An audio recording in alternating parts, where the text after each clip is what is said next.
take you to every party you don't feel I'm only the new love, baby. Now I'm out Ayun si Sarah. Ayun o, nakaway kausap ni Isa. Lapitan mo, dali, close up mo. Dali.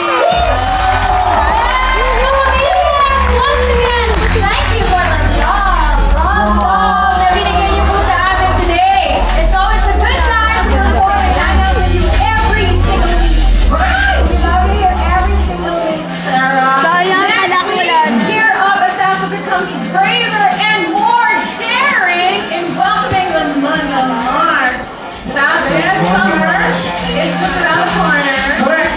Mas paiinitin namin ang inyong bawat linggo. Of course, how are we gonna do it? Together with your most favorite sa pamilya artists. Dito lang sa nag-iisa